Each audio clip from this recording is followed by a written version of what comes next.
Api di Bukit Menoreh. Cerita, Esa Mintarja. Audiobook, novel silat.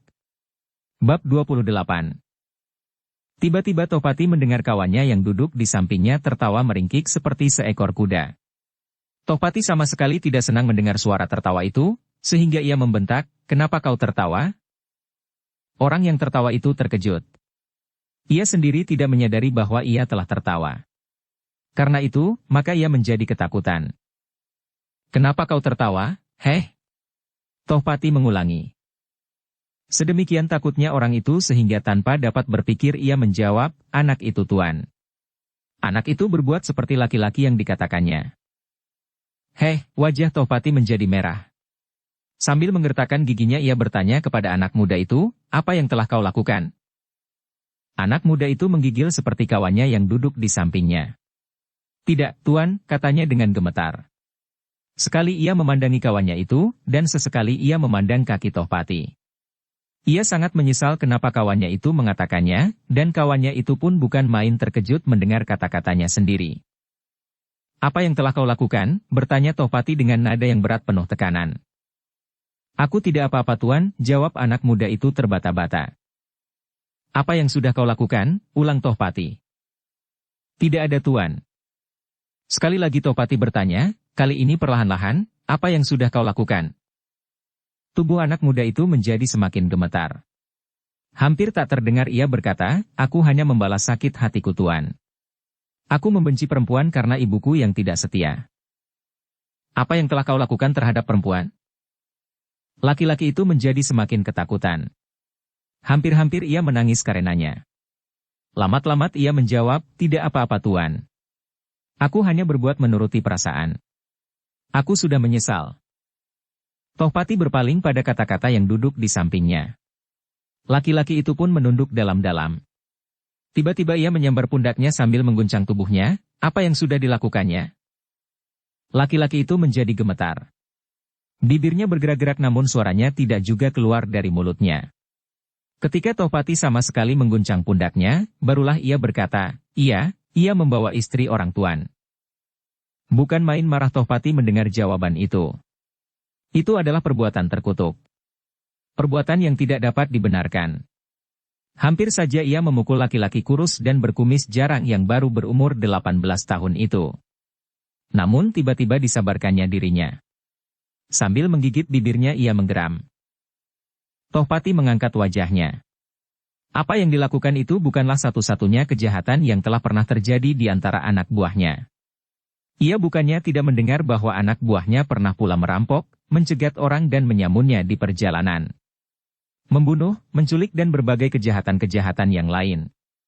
Tetapi Tohpati menyadari bahwa itu adalah akibat yang tidak dapat dihindarkan dari keadaan laskarnya kini. Keadaan yang serba sulit dan tertekan. Beberapa orangnya telah menjadi berputus asa dan kehilangan pegangan, seperti anak muda yang baru berumur 18 tahun itu. Anak itu sama sekali tidak tahu apa yang sudah dilakukannya. Tohpati itu menekan dadanya sambil menarik nafas dalam-dalam. Kemudian katanya, "Kenapa hal itu kau lakukan?" Anak muda yang kurus pucat dan berkumis jarang itu tidak dapat menjawab. Ia tidak pernah berpikir sebelumnya, kenapa ia membawa perempuan itu. Barulah kini ia mencoba bertanya kepada dirinya, kenapa ia membawa perempuan itu. Tetapi perempuan itu tidak pernah merasa bahwa ia menyesal karena perbuatannya. Perempuan itu sampai sekarang masih juga selalu berusaha menyenangkannya dan memeliharanya. Ia terkejut pula ketika mendengar Tohpati bertanya pula, "Kenapa kau bawa perempuan itu? Dan apakah perempuan itu tidak ketakutan tinggal bersamamu di antara kawan-kawanmu?" Laki-laki itu menggeleng, "Ia senang tinggal bersama kami tuan." "Oh," Tohpati mengelus kumisnya, "siapakah perempuan itu?" Laki-laki itu ragu-ragu sesaat. Kemudian jawabnya, "Namanya Nyai Pinan." "Heh," sekali lagi Tohpati terkejut. "Nyai Pinan." Macan kepatihan itu menarik nafas dalam-dalam. "Untunglah anak itu belum aku pukul kepalanya." Tohpati itu tiba-tiba kehilangan kemarahannya. Ia menjadi kasihan kepada anak laki-laki itu. Nyai Pinan adalah seorang perempuan yang jauh lebih tua dari laki-laki itu. Perempuan yang berumur 35 tahun bukanlah perempuan yang perlu disesalkan apabila ia telah pergi meninggalkan suaminya. Pantaslah bahwa perempuan itu sama sekali tidak menyesal dan ketakutan tinggal di antara laskarnya, di antara laki-laki yang kasar dan keras. Macan kepatihan itu tiba-tiba saja melangkahkan kakinya pergi meninggalkan laki-laki itu. Sekilas masih terbayang di dalam benaknya, perempuan yang bernama Nyai Pinan itu dahulu pernah dibawa oleh Plasa Ireng atau oleh orang lain di antara laskarnya. Gila. Kehidupan ini benar-benar kehidupan yang liar. Menjemukan, menjemukan. Tohpati itu pun kemudian langsung pergi ke dalam gubuknya di tengah-tengah hutan.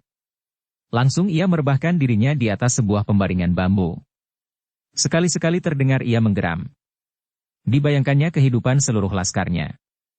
Yang berada dekat-dekat di sekitarnya, dan yang bertebaran di beberapa tempat yang lain. Laskar yang diperintahkannya untuk membuat Pajang kehilangan kesempatan membangun dirinya karena kekisruhan-kekisruhan yang terjadi. Apakah hasil yang telah kucapai dengan itu, desahnya. Dibayangkannya bahwa rakyatnya justru menjadi bingung dan ketakutan. Tak ada ketenangan dan tak ada kesempatan mereka menikmati hidup setenang-tenangnya. Tetapi bukankah itu yang aku kehendaki? Nyai Pinan. Kata-kata itu dijawabnya sendiri, ya. Kini ternyata bahwa aku hanya sekedar mendendam di hati, melepaskan kekecewaan dan sakit hati. Aku hanya ingin Pajang tidak berhasil menenangkan dirinya dan melakukan rencana-rencananya. Itu saja. Macan kepatihan itu menggeram. Dengan serta-merta ia bangkit dan menghentakkan kakinya ke tanah sambil berkata kepada dirinya sendiri, gila. Kenapa aku bertemu dengan orang tua itu? Dengan orang yang mengatakan dirinya orang benda. Alangkah bodohnya aku. Orang itu bukan orang benda. Dan orang itu bukan orang yang bodoh. Pertanyaannya telah menggoncangkan hatiku. Tetapi aku sudah berada di tengah-tengah arus. Aku tidak dapat berjalan kembali. Macan kepatihan itu tiba-tiba melangkah dan berjalan keluar. Di luar dipanggilnya seorang laskarnya. Katanya, panggil Sanakeling.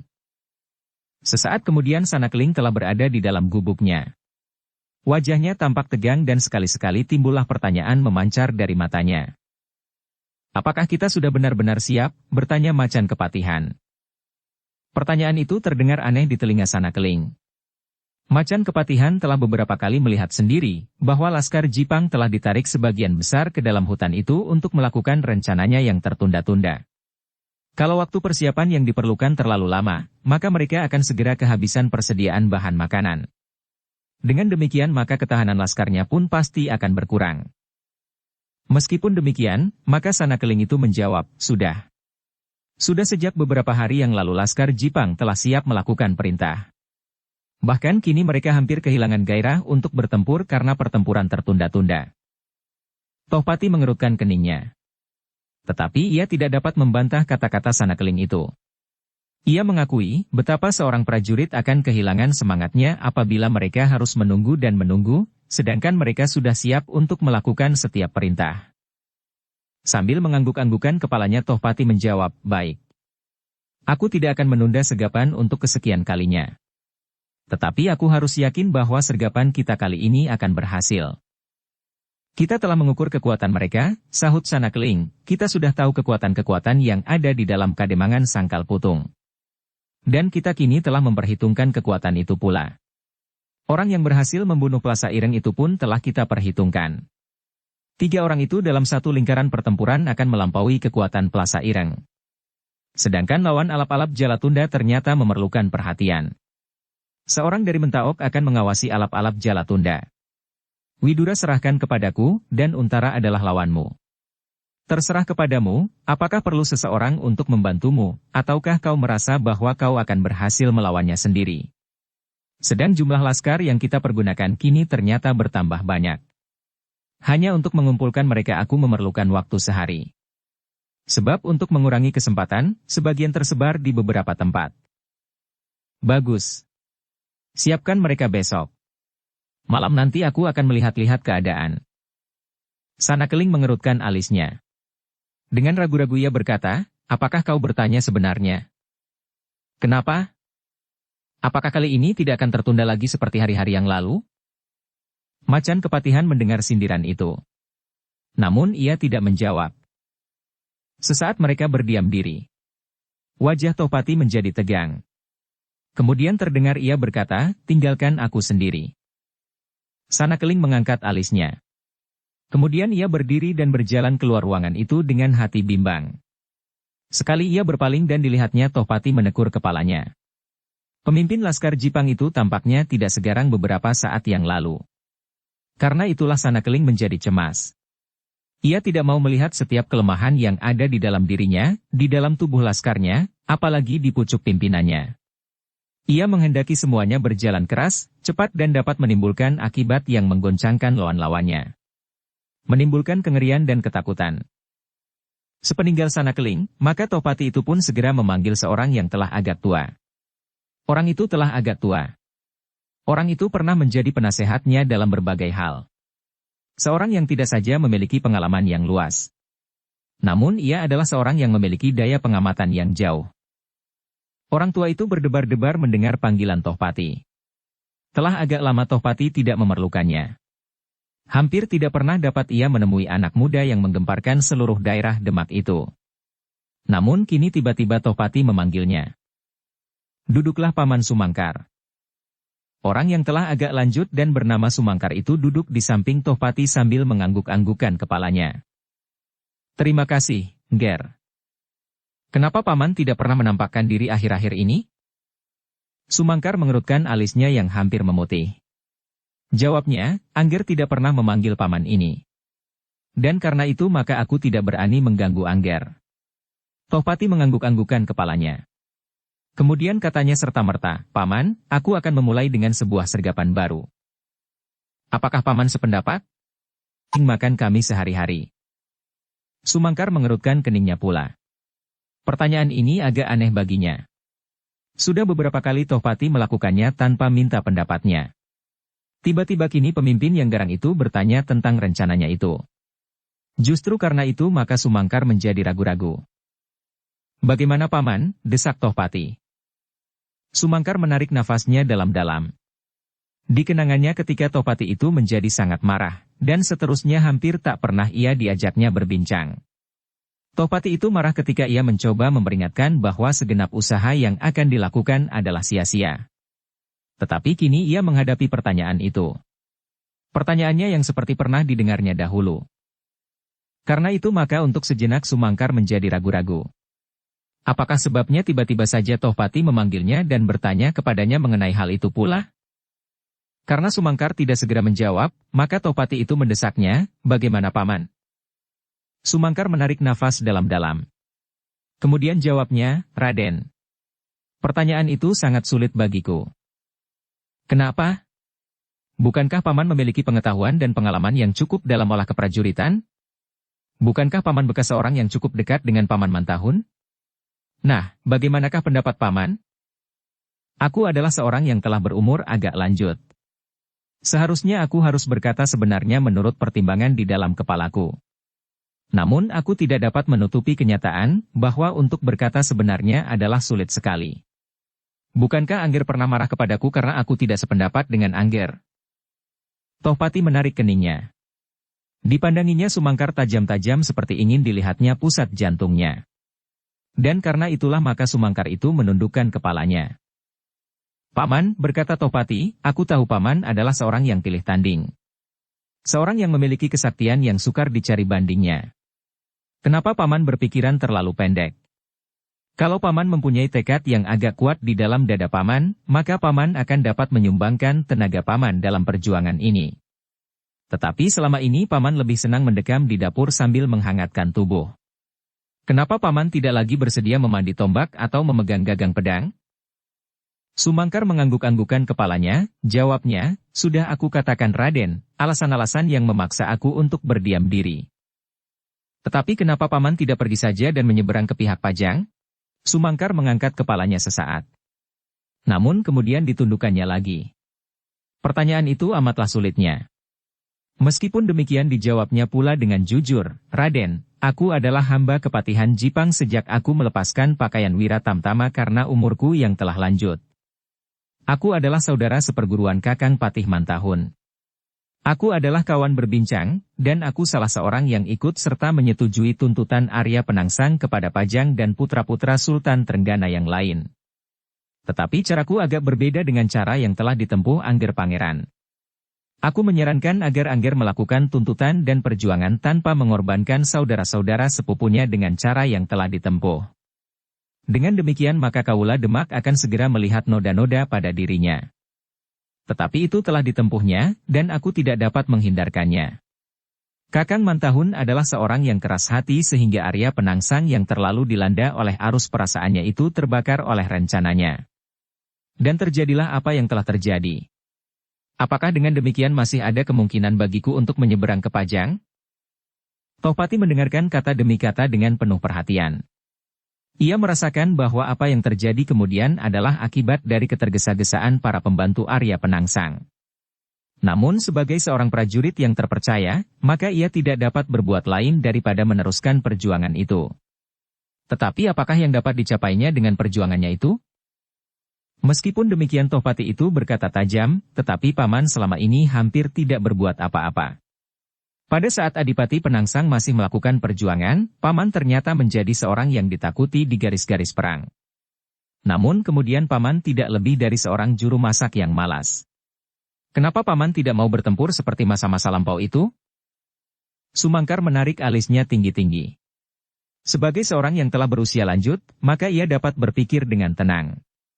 Dan dengan tenang pula ia menjawab, kalau aku turut dalam peperangan yang tidak akan berarti apa-apa ini Raden, maka aku hanya akan memperpanjang penderitaan. Penderitaan rakyat Pajang dan rakyat Jipang sendiri. Sebab seperti yang pernah aku katakan, perjuangan ini tidak akan berhasil. Apa yang dapat kita lakukan hanyalah pembalasan dendam pada beberapa pihak. Melepaskan sakit hati dan membuat onar di mana-mana. Apakah kira-kira demikian juga cita-cita Arya Penangsang sendiri? Seandainya Arya Penangsang berhasil merebut tahta, apakah yang kira-kira akan dikerjakan?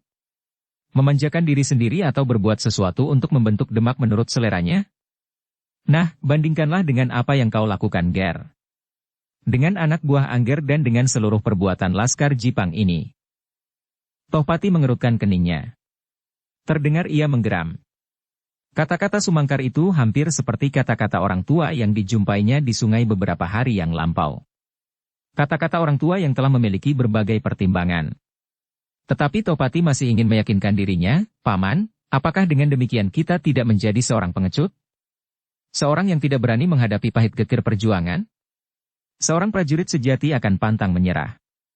Pantang menyerah kepada lawan, dan pantang menyerah kepada keadaan. Raden benar, sahut Sumangkar, jangan menyerah kepada lawan. Jangan menyerah kepada keadaan. Namun jangan membutakan diri atas kenyataan. Selama ini kita masih dihadapkan pada cita-cita, maka kita tidak akan berputus asa. Namun apabila kita meyakini kelemahan diri dan meyakini bahwa apa yang hendak kita capai itu tidak akan terpenuhi, maka sebaiknya kita menyadari keadaan.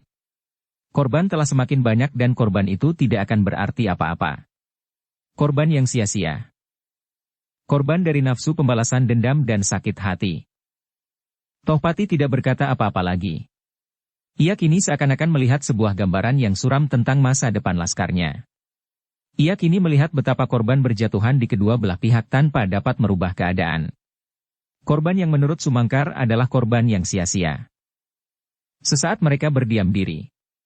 Tohpati dengan angan-angannya dan Sumangkar dengan angan-angannya pula. Namun sejenak kemudian terdengar macan kepatihan itu menggeram, apakah Paman menyayangkan korban-korban itu? Ya, sahut Sumangkar pendek. Mati bagi prajurit adalah kemungkinan yang sudah diketahuinya. Mati bagi seorang prajurit adalah kemungkinan yang sama dengan kemungkinan untuk hidup. Sehingga mati bagi seorang prajurit sama sekali bukan suatu hal yang mengejutkan. Angger benar. Mati bagi aku dan bagi Angger adalah kemungkinan yang paling dekat terjadi. Bahkan lebih dekat dari kemungkinan untuk hidup. Tetapi apakah mati bagi mereka yang sama sekali tidak tahu menahu persoalan ini juga dapat dibenarkan? Apakah mati bagi orang-orang Sangkal Putung, Dukuh Pakuan, Benda dan orang-orang lain di sekitar Pajang dan Jipang Wanakerta, di sebelah barat Demak dan di sudut-sudut bergota itu juga sudah wajar? Laskar Raden yang terpencar dan menyusup di daerah-daerah itu benar-benar tak terkendalikan. Rakyat di daerah itu dan Laskar Pajang berusaha untuk menumpasnya. Yang mati di antara Laskar Angger dan Laskar Pajang adalah wajar. Tetapi rakyat yang tergilas oleh arus peperangan itu? Tohpati mengangguk-anggukan kepalanya. Bahkan menurut bunyi di sudut relung hatinya berkata, bukan hanya mereka. Tetapi bahkan anggota-anggota laskarnya sendiri bukanlah orang-orang yang tahu akan keadaannya. Ada di antara mereka yang hanya terlanjur terdorong oleh arus yang tidak dapat dihindari tanpa keyakinan apa-apa. Tetapi ada yang dengan sengaja dan mempergunakan kesempatan untuk kepentingan-kepentingan yang kotor. Bahkan ada yang kedua-duanya, putus asa dan kesempatan berbuat di luar peraturan-peraturan. Merampas dengan dalih yang itu-itu juga, untuk kepentingan perjuangan. Membunuh dengan dalih itu-itu juga, mengkhianati perjuangan atau berpihak kepada musuh. Menculik dan merampok. Bahkan segala perbuatan yang bertentangan dengan perikemanusiaan. Apabila peperangan ini masih berlangsung terus, maka hal-hal yang serupa itu masih akan berlangsung lama.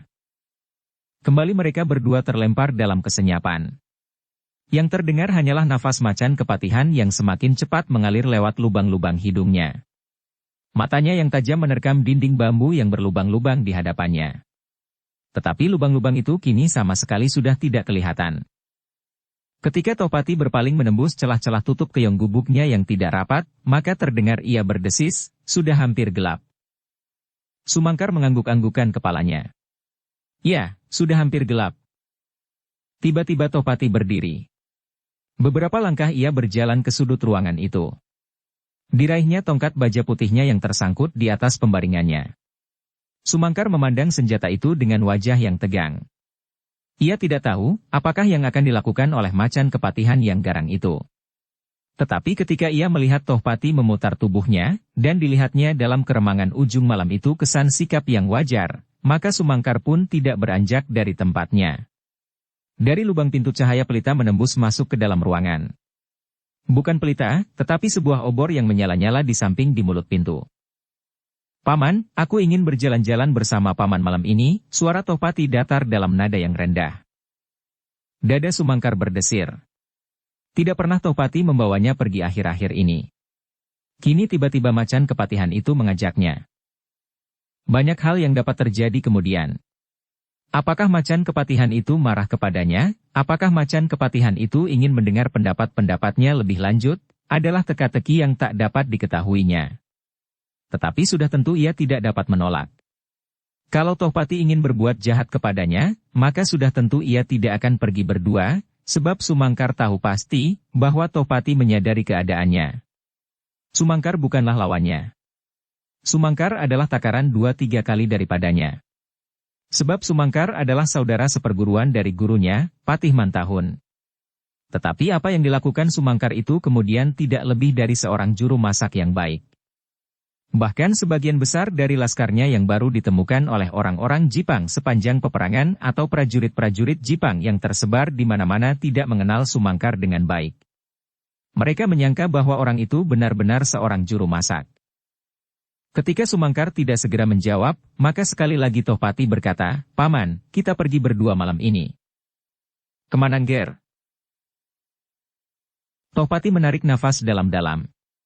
Pertanyaan itu adalah pertanyaan yang aneh. Sumangkar pasti sudah tahu kemana mereka akan pergi dalam keadaan serupa itu. Meskipun demikian Tohpati itu menjawab, Paman pasti sudah tahu kemana kita akan pergi dalam keadaan ini. Di mana laskarku sudah siap untuk menggempur Sangkal Putung. Oh, jadi kita melihat-lihat Sangkal Putung? Ya. Sumangkar menarik nafas dalam-dalam. Ternyata Tohpati telah memaksanya untuk melibatkan diri ke dalam peperangan yang dibencinya itu. Peperangan yang semakin lama menjadi semakin jauh dari bentuknya. Tetapi keputusan terakhir pasti ada padanya sendiri. Tohpati ternyata kemudian tidak menunggu Sumangkar menjawab. Perlahan-lahan ia berjalan ke pintu dan sekali ia berpaling. Ketika dilihatnya Sumangkar telah berdiri, maka Tohpati itu pun berjalan terus. Di muka gubuk Sanakeling dan orang-orangnya, Tohpati berhenti. Dipanggilnya Sanakeling yang sedang menghadapi seceting nasi dan daging menjangan. Apakah Kakang akan pergi? Bertanya Sanakeling. Ya, jawab Tohpati, pekerjaanmu besok mengumpulkan semua kekuatan. Malam ini aku ingin melihat Sangkal Putung bersama Paman Sumangkar. Sanakeling mengerutkan keningnya. Ia kenal siapakah Sumangkar itu. Ia kenal kebesaran namanya pada masa-masa lampau. Tetapi ia kenal juga bahwa Sumangkar kini lebih senang menjadi seorang juru masak dengan pisau dapur di tangannya. Membelah daging binatang-binatang buruan dan membelah kayu-kayu bakar. Bagi Sanakeling, Sumangkar sekarang hampir-hampir tidak berarti sama sekali. Seandainya Sumangkar itu mati sekalipun, maka Laskar Jipang tidak akan merasa kehilangan. Sebab pekerjaannya segera dapat diganti oleh orang lain. Karena itu, maka Sanakeling itu pun bertanya, apakah kau tidak memerlukan orang lain? Tidak, jawab Tohpati menggelengkan kepalanya. Sanakeling tidak bertanya-tanya lagi. Macan Kepatihan sudah cukup dewasa untuk menjaga dirinya, sehingga ia sudah cukup mempunyai perhitungan. Ketika Tohpati itu kemudian berjalan meninggalkannya, maka segera Sanakeling masuk kembali ke dalam biliknya, menjatuhkan dirinya di sebuah bil-bil dan kembali meneruskan menikmati daging menjangan muda. Satu kakinya diangkatnya ke atas bil-bil sedang kakinya yang lain berjuntai ke bawah. Sambil mengunyah nasi, Sanakeling berkata tersendat-sendat, "Heh, panggil alap-alap kerdil di gubuknya." Seseorang yang berdiri di muka pintu berpaling. Sekali lagi Sanakeling berkata, "Panggil alap-alap itu." "Baik, baik Ki Lurah," jawab orang itu sambil berlari-lari ke gubuk yang lain. Tetapi kemudian langkahnya terhenti. Dilihatnya Tohpati dan Sumangkar berjalan di hadapannya menuju ke gubuk alap-alap Jalatunda pula. Sampai di gubuk alap-alap Jalatunda Tohpati berhenti. Wajahnya tampak berkerut-kerut. Diangkatnya telinganya sambil bergumam lirih, "Siapa itu paman?" Sumangkar menarik pundaknya tinggi-tinggi. Katanya, "Itulah Raden, gambaran kehidupan kita." Tohpati menggeram. Didengarnya sekali lagi suara tertawa perempuan seperti seekor kucing tercekik. Kemudian terdengar suara alap-alap Jalatunda yang muda itu, "Jangan merajuk anak muda. Tinggalkan istrimu di sini. Ia tidak akan berkurang cantiknya." Yang terdengar kemudian ringkik perempuan. Katanya, "Kembalilah dulu Kang, aku ingin tinggal di sini dahulu." Tohpati itu kemudian melihat anak muda yang tinggi kurus dan berkumis jarang. Anak muda yang pernah diajaknya bercakap-cakap. Anak muda yang istrinya jauh lebih tua dan bernama Nyai Pinan. Laki-laki muda itu berjalan tersuruk-suruk dengan wajah yang suram. Sekali ia berpaling, dan terdengar istrinya berkata, "Kang, aku akan segera kembali membawa sepotong daging rusa untuk Kakang." "Bukankah Kakang senang makan daging rusa?" Laki-laki itu mengangguk. Dan kembali ia berjalan meninggalkan gubuk itu diiringi oleh suara tertawa istrinya dan alap-alap Jalatunda. Di antara suara tertawa itu terdengar Nyai Pinan berkata, "Suamiku adalah laki-laki yang baik hati." Laki-laki muda yang bertubuh kurus itu berhenti sesaat mendengar pujian istrinya. Namun kemudian ia berjalan kembali. Tetapi alangkah terkejutnya ketika tiba-tiba sebuah tangan yang kuat menyambar bahunya. Ketika ia berpaling, maka tubuhnya terputar dengan kuatnya. Laki-laki itu sesaat seakan-akan kehilangan kesadarannya. Namun ketika ia menengadahkan wajahnya, ia bertambah terkejut lagi. Dilihatnya sepasang mata Tohpati seolah-olah memancarkan sinar api yang merah membara. Laki-laki muda itu tidak mengerti apa yang harus dilakukannya, sehingga dengan gemetar ia menyeringai ketika tubuhnya diguncang-guncang oleh tangan Tohpati yang serasa akan meremukkan tulangnya. Kembali masuk ke dalam gubuk itu, teriak Tohpati dengan suara parau dan gemetar, sehingga suaranya seolah-olah telah berubah menjadi suara hantu yang sedang marah, masuk kembali ke gubuk itu. Seret perempuan itu keluar. Perempuan yang pernah kau larikan dari suaminya. Laki-laki muda yang tinggi kurus dan berkumis jarang itu menjadi semakin bingung. Ia kini benar-benar kehilangan akal dengan demikian maka ia masih saja berdiri dengan mulut ternganga. "Ayo masuk kembali ke dalam gubuk itu," teriak Macan Kepatihan dengan marahnya. Laki-laki itu benar-benar menjadi kebingungan, sehingga tanpa sesadarnya terloncat jawabannya, "Tetapi Tuan, ia masih ingin tinggal di sana." "Ambil perempuan gila itu. Seret keluar kalau tidak mau dilemparkan dari perkemahan ini." Otak laki-laki kurus itu kini seolah-olah menjadi seperti baling-baling yang dipermainkan angin. Kalau angin itu bertambah kencang sedikit saja, maka ia akan semakin kencang berputar, dan tidak mampu untuk mencoba berhenti dengan sendirinya. Dalam kebingungan itu tiba-tiba terdengar suara alap-alap Jalatunda dengan garangnya, "Hei, siapa di luar?" Laki-laki kurus itu tidak dapat menjawab. Mulutnya benar-benar serasa terbungkam, sehingga sekali lagi terdengar suara alap-alap Jalatunda, siapakah laki-laki gila yang mengumpat-umpat itu? Demikian marahnya Macan Kepatihan mendengar kata-kata itu sehingga bibirnya menjadi gemetar, dan bahkan tak sepatah kata pun yang dapat melontar dari bibirnya. Dalam pada itu terdengar suara perempuan dari dalam bilik itu, "Ah, jangan marah Kang. Tunggulah di luar. Sebentar lagi antarkan aku kembali ke gubuk suamiku." Bukan main marahnya Macan Kepatihan itu. Dan kemarahannya itu benar-benar menimbulkan keheranan pada Sumangkar yang tua. Apa yang terjadi itu bukanlah barang baru di dalam perkemahan ini. Tetapi agaknya Tohpati tidak pernah menaruh perhatian atasnya. Namun tiba-tiba ada suatu perubahan pada sikapnya. Perubahan yang tak dapat diketahui ujung dan pangkalnya.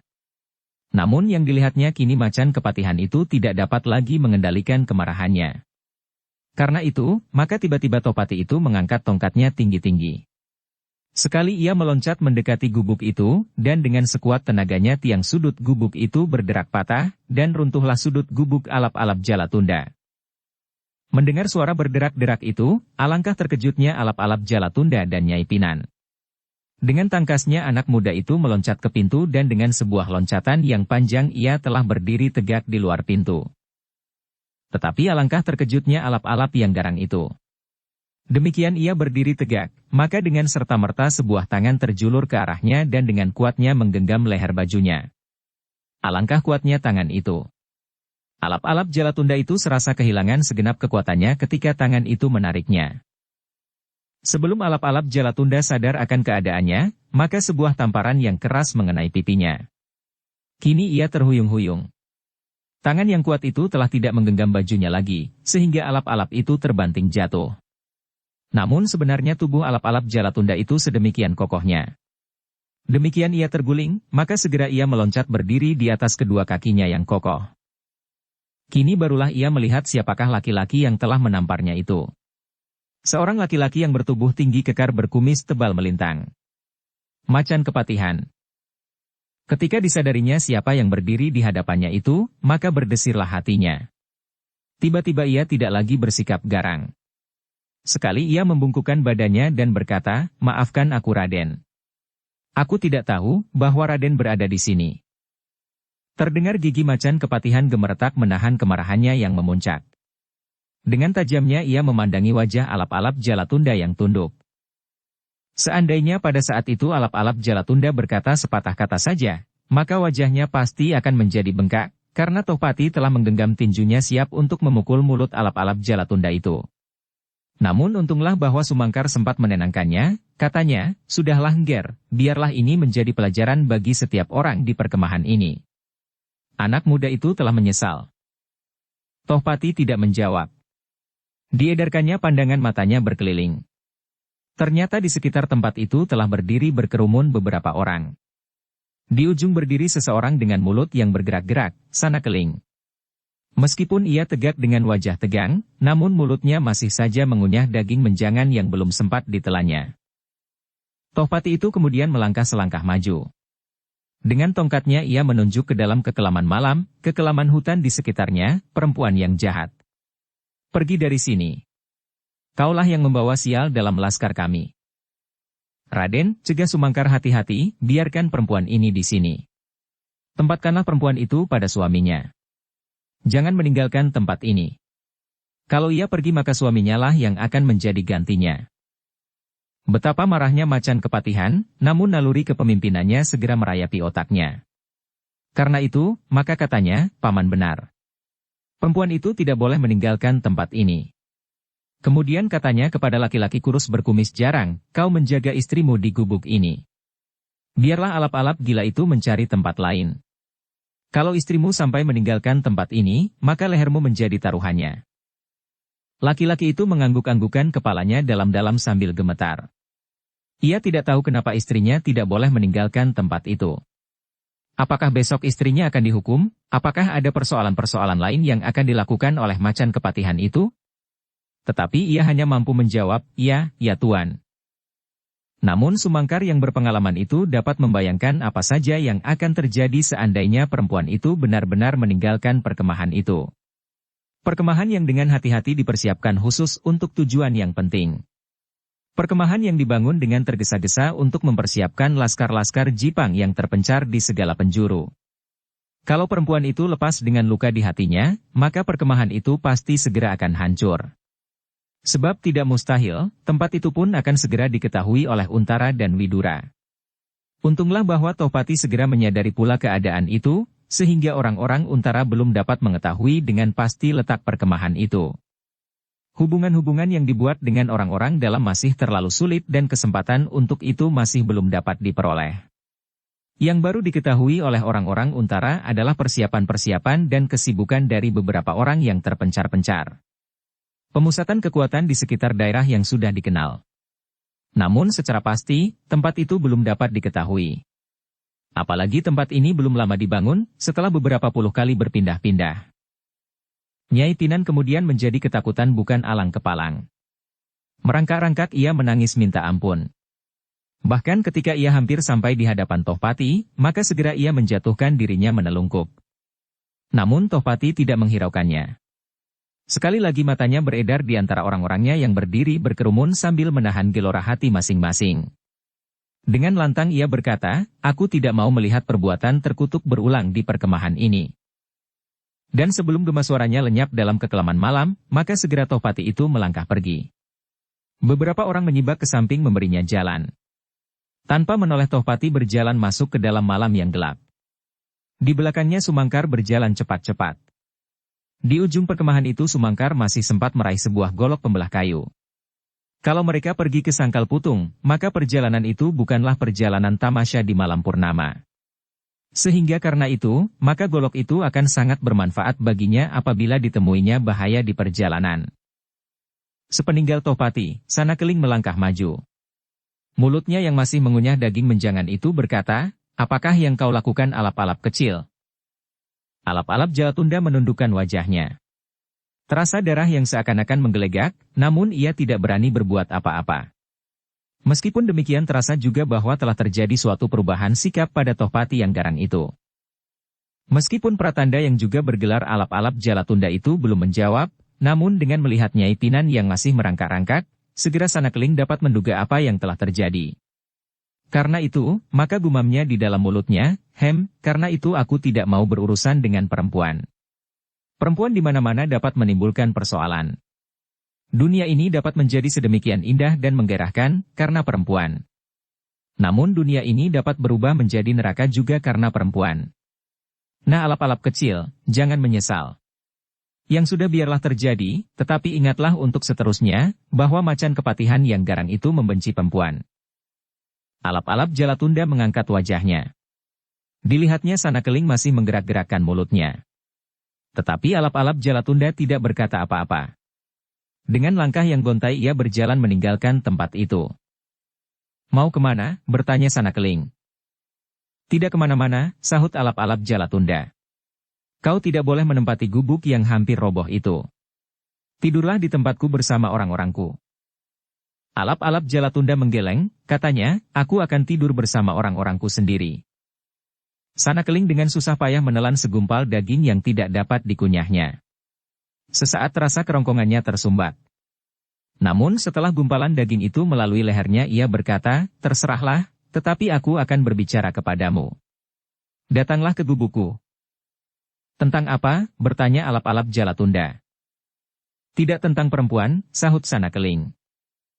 Ah, desa alap-alap Jalatunda, tentang apa? Sanakeling memandang alap-alap Jalatunda dengan tajamnya. Ia tidak senang mendengar alap-alap itu berkata tajam kepadanya. Meskipun demikian ia menjawab, tentang kedudukan kita dan Sangkal Putung.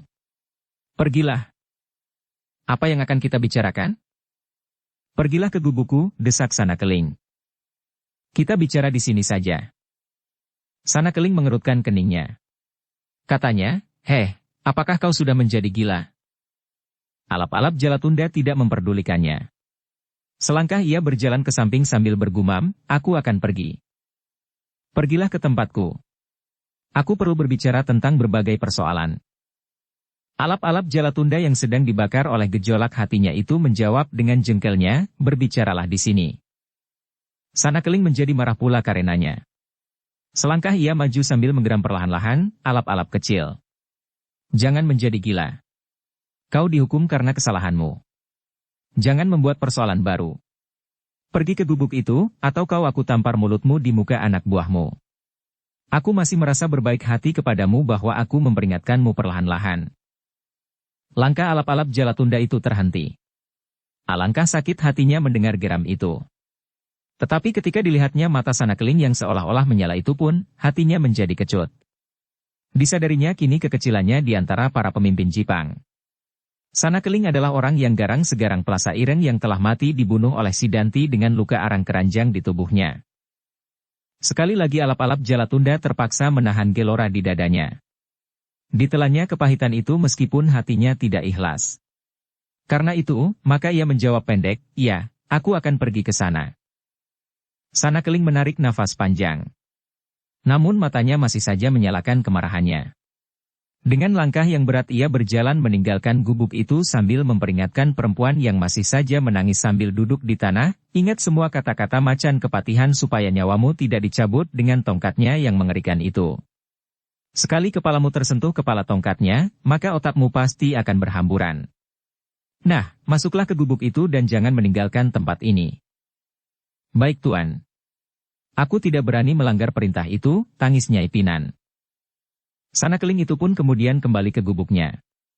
Ia dapat mengerti juga kenapa Nyai Pinan tidak boleh meninggalkan tempat itu. Sebab perbuatan itu akan sangat berbahaya bagi rahasia gerombolannya. Alap-alap Jalatunda pun tidak dapat berbuat lain daripada datang memenuhi permintaan Sanakeling. Ia sudah dapat membayangkan apa saja yang akan dikatakan oleh Sanakeling itu. Persiapan untuk menyerbu kembali Sangkal Putung.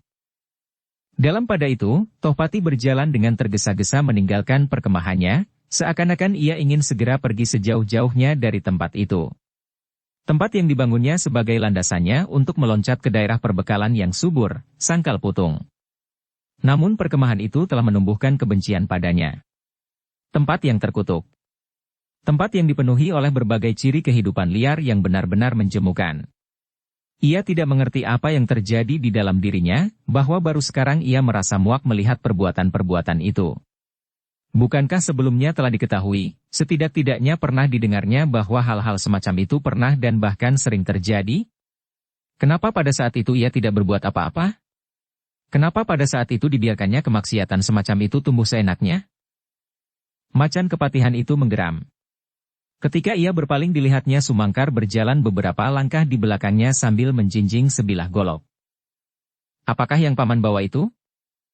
"Golok," sahut Sumangkar. "Untuk apa?" "Tongkat," jawabnya pendek.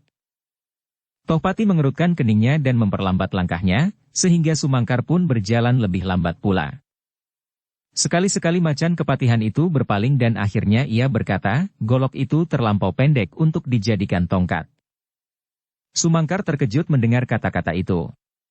Cepat ia mencari jawaban yang lain, katanya, "Tidak Ngger. Bukan tongkat sebagai penyangga tubuh. Maksudku, golok ini dapat dipakai untuk menerabas dahan-dahan yang mengganggu jalan." Tohpati itu tersenyum. Katanya dengan nada datar, "Paman ternyata memerlukan juga senjata." Sumangkar tidak menjawab. Ternyata macan kepatihan itu dapat menebak maksudnya. Namun bukankah ia akan pergi ke daerah lawan? Maka adalah kewajibannya untuk berhati-hati. Meskipun demikian Sumangkar itu tidak menjawab. Ia masih saja berjalan di belakang Tohpati sampai mereka muncul dari balik rimbunnya dedaunan yang agak lebat. Demikianlah mereka melangkahkan kaki mereka keluar hutan.